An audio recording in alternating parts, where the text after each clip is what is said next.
तो students welcome to access institute. हम लोगों का कोनिक सेक्शन कंप्लीट हो गया था, right? Hyperbola, parabola, circle, ellipse सब कुछ कंप्लीट हो गया था। आज के इस लेक्चर में हम लोग हाइपरबोला से रिलेटेड कुछ क्वेश्चंस करेंगे, जहां पे हम लोग इक्वेशन ऑफ हाइपरबोला फाइंड करेंगे based on certain given conditions. Question number 1, we have to find the equation of hyperbola satisfying some specific condition. Question number 1 is, we have been given with the coordinates of the vertices and coordinates of the foci. जब हम लोग vertices और foci के coordinates को देखते हैं तो हमें पता चलता है कि ये हाइपरबोला कैसा होगा। सबसे पहले तो ये समझ में आ गया कि इसके जो vertices होंगे और जिसके foci होंगे वो x axis पर लाए जाएंगे। That means कि hyperbola will look like this. Hyperbola will be transverse hyperbola, right? अब यहाँ पे हम लोगों को ट्रांसवर्स हाइपरबोला जैसे ही पता चल गया, we got to know कि equation must be of kind x square by a square minus y square by b square is equals to 1. Here अगर हम लोग को टेबल याद है, हम लोग को टेबल रिकॉल कर पा रहे हैं, तो these were the two vertices and the coordinates of the vertices were a, 0 and minus a, 0. And these are the two foci.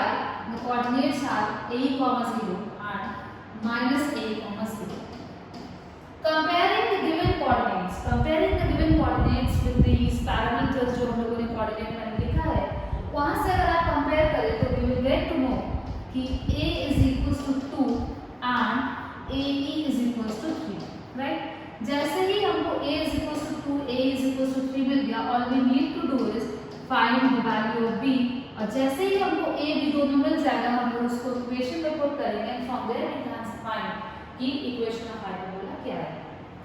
To find the value of b, we know the formula for eccentricity, that is 1 plus root over b square by a square. Okay, a is equal to 2, तो from here we can say e is 3/2। And eccentricity is greater than 1, वो तो होना ही था, but एक चीज point में आप हमेशा रख सकते हैं। तो 3/2 is equals to root over 1 plus b square over a square, that is 4. On solving the equation, we will get 9/4 is equals to 4 plus b square by 4, and from here we can say b square is equals to 5. We got the value of b and value of a was given. So substituting the value of a and b in the standard equation of hyperbola, we will be able to find the equation of hyperbola. Moving on towards the next question कि अगर हमारे पास parameters same, अभी देखिए vertices और फोकी ही parameters में दिए हैं, but यहाँ पे करना क्या है, अब यहाँ पे हमने देखा कि जैसे ही हमने देखा कि वर्टिसेस और फोकी के कोऑर्डिनेट्स क्या है, कहाँ पे लाया जा रहा है, वो y एक्सिस पे लाया जा रहा है। ना as soon as we got to know कि y एक्सिस पे लाया जा रहा है, hyperbola will look like something this, मतलब हाइपरबोला आपका कैसा हो गया, हाइपरबोला हो गया हमारा कॉन्जुगेट हाइपरबोला। अब जब हाइपरबोला हमारा कॉन्जुगेट हाइपरबोला है तो उसकी इक्वेशन क्या थी, x square over a square minus में plus y square over b square is equals to 1 थी। बिल्कुल ठीक है, याद कीजिए कोऑर्डिनेट्स ऑफ द वर्टिसेस के कोऑर्डिनेट्स से 0, b एंड 0, -b। फोकी के कोऑर्डिनेट्स से 0, b एंड 0, -b। तो ये सारे जो पैरामीटर्स मैंने लिखा उससे अगर हम लोग कंपेयर करें तो from there we can say b is equals to 5 and be is equals to 8. Substituting the value of b, we got be as 8/5 and formula for eccentricity was root over 1 plus square of semi conjugate axis, that is a square over b square.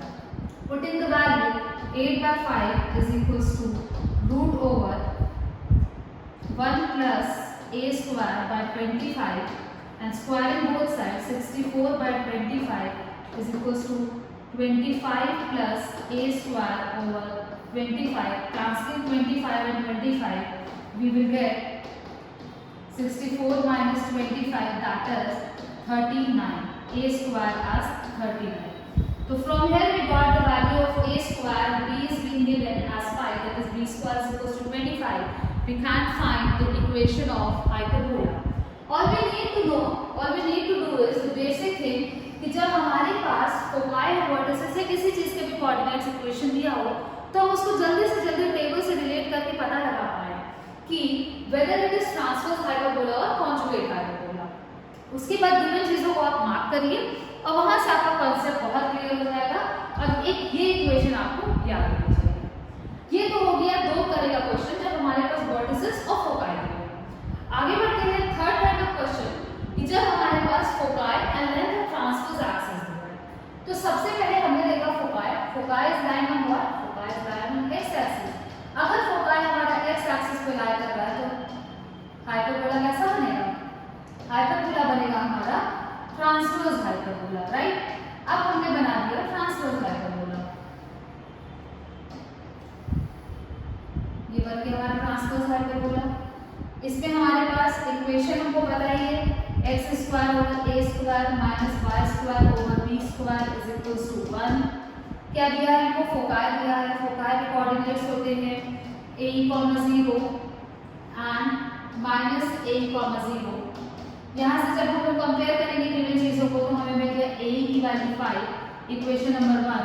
हमको b भी निकालना है and length of transverse axis is 8। तो transverse axis क्या होती थी? जो positive वाली क्वांटिटी के नीचे लिखा है a स्क्वायर, तो 2a is equals to 8. From here we got a as 4, equation number 2, that is e is equals to 5 by 4. बस काम खत्म। e is equals to root over 1 plus b square by a square. e was 5 by 4, that is 25 by 16 is equals to 16 plus b square by a square was 16। यहाँ से 16 हम लोग transfer कर देंगे और जैसे ही हमारा 16 ट्रांसफर होगा we will get b square as 25 minus 16 that is 9। और जैसे ही हमको b की वैल्यू b square 9 मिला, a square हमारे पास है, a square की वैल्यू 16 है, right? a square 16 b square 9 put कर देंगे यहाँ पे और हमारे पास इक्वेशन ऑफ हाइपरबोला आ जाएगी। आगे बढ़ते हैं कि अब इन सब के अलावा कुछ और चीज दी जाए तो फिर वही चीज आ गई कि हमको फोकाई के कोऑर्डिनेट्स दिए हैं। जैसे ही हमने देखा कि फोकाई के कोऑर्डिनेट्स से 0, ±13, तो हमको पता चला कि हाँ फोकाई कहाँ लाई कर रहा है? y एक्सिस पे लाई कर रहा है। And if foci is lying on y axis तो जो आपका हाइपरबोला होगा वो कहाँ पे लाई करेगा? कैसा होगा? कॉन्जुगेट हाइपरबोला होगा जी। अगर कॉन्जुगेट हाइपरबोला होगा तो हमारे पास फोकाई है, फोकाई के कोऑर्डिनेट्स होते हैं 0, b एंड 0, b। थोड़ा सा मेरा सिमेट्रिकल डायग्राम नहीं बदला, प्लीज इग्नोर इट। यहाँ से कंपेयर करेंगे तो b की वैल्यू आएगी 13। इक्वेशन अगर आपको याद हो तो इट वाज लाइक ये होती थी, ठीक है? And length of conjugate axis क्या होता था? नेगेटिव वाला टर्म होता था, राइट?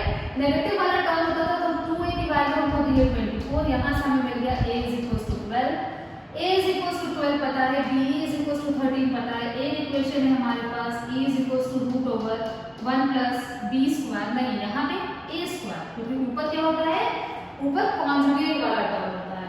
e की वैल्यू छोड़ देते हैं ऐसे अभी, 1 plus 144 over b square, खैर e की जगह पे भी हम लोग लिख देते हैं, क्या दिक्कत है? e is 13 by b। On solving the equation, squaring both sides, 169 over b square is equals to b square plus 144 over b square cancel हो गया। यहाँ से b square की वैल्यू कितनी है? 25। b is equals to ±5। खैर यहाँ पे पहुँचने की जरूरत है कि b square आपको पता है, a square आपको 144 पता ही है। यहाँ से सॉल्व करके हम लोग क्या निकाल सकते हैं? Equation of hyperbola.